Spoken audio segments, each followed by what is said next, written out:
The German federal election is fast approaching. And more than ever, parties are using Instagram, YouTube and Facebook in their campaign strategies. How does that affect voters and what does it mean for democracy in general? That's our topic on Shift today.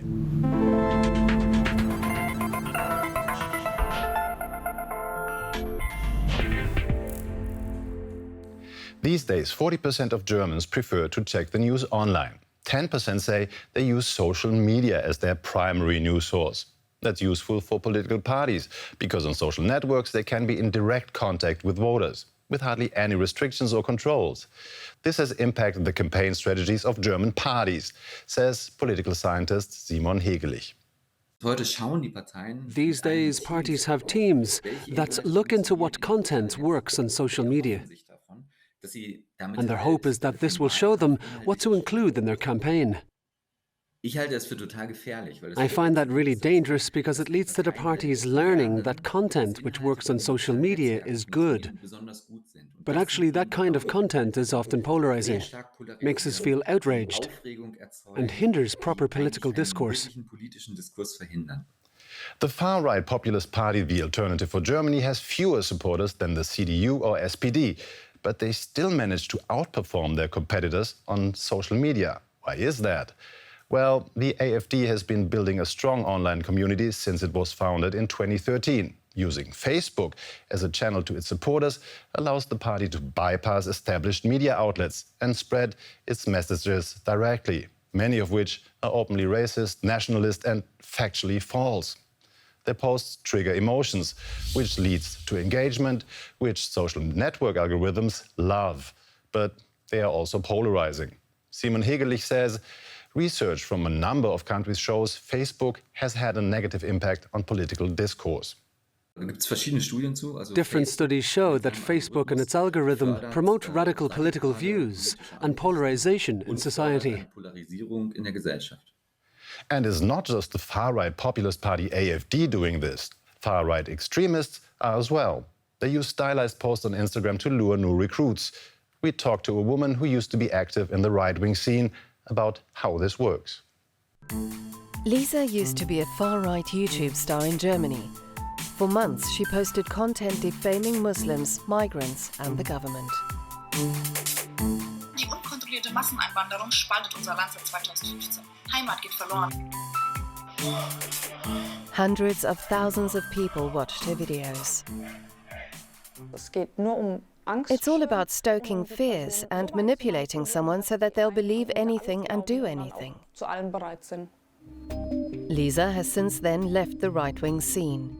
We've omitted her last name for her own protection. These days, she gets death threats from her former associates.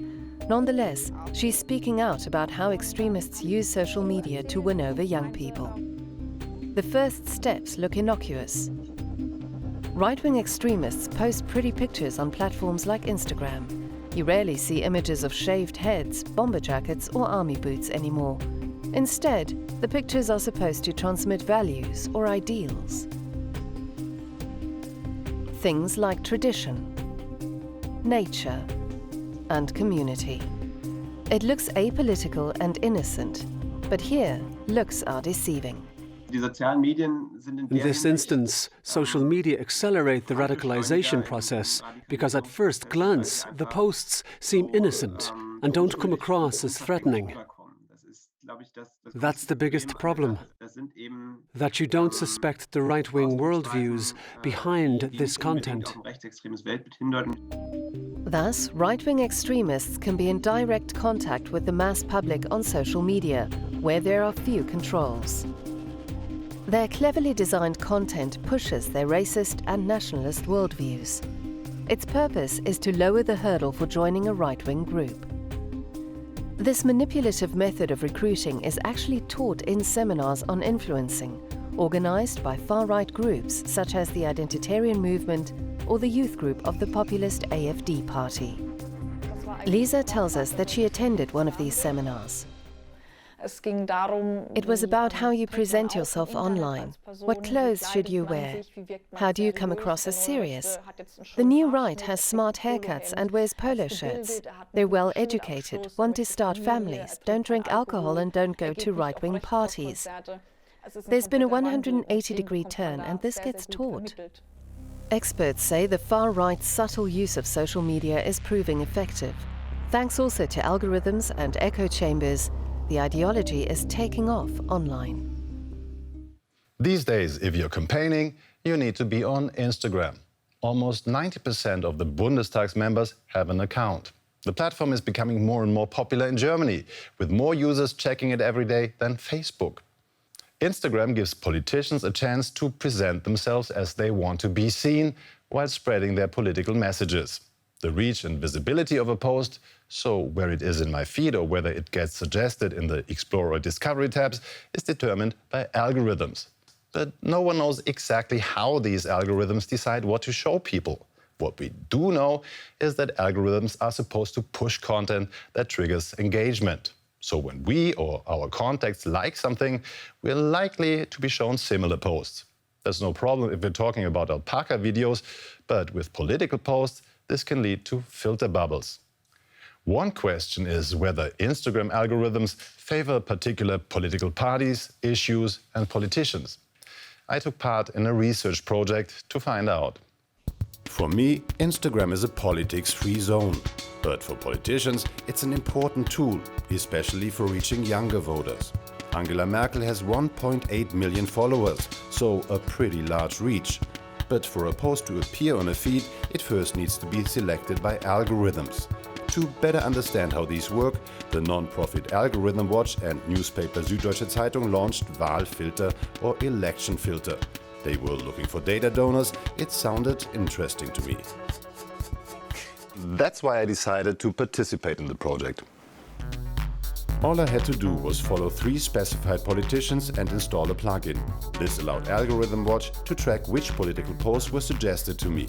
My data and that of all other volunteers was to be evaluated later. But then something unexpected happened. The first results were set to be published 4 months later, shortly before the election. But a few weeks prior to their scheduled release, Facebook, the parent company of Instagram, requested a meeting with Algorithm Watch. In the meeting, Facebook informed us that we weren't allowed to continue.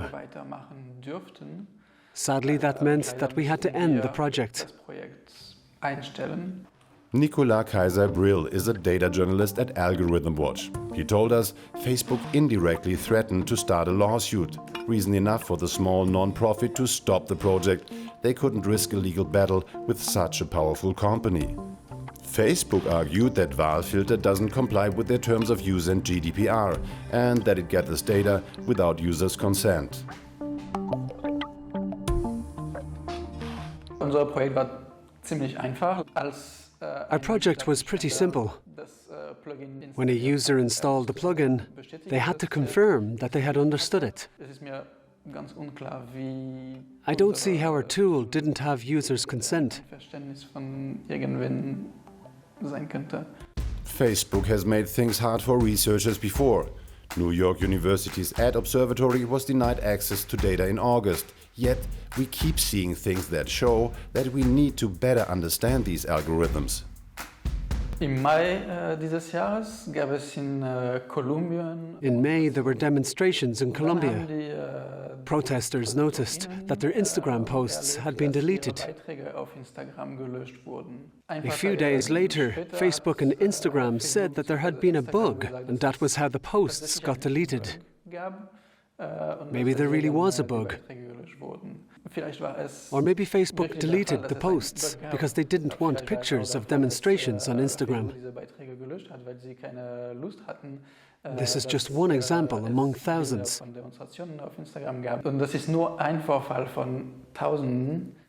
The German newspaper Süddeutsche Zeitung collaborated with Algorithm Watch on the project. Journalist Benedikt Witzenberger says they aren't going to be intimidated by Facebook and plan to publish the results before the federal election.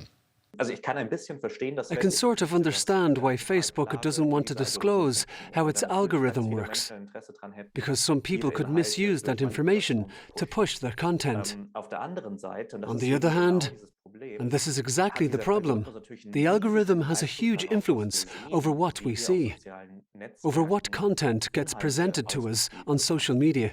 That gives Facebook tremendous power on all of its platforms, be it Facebook or Instagram.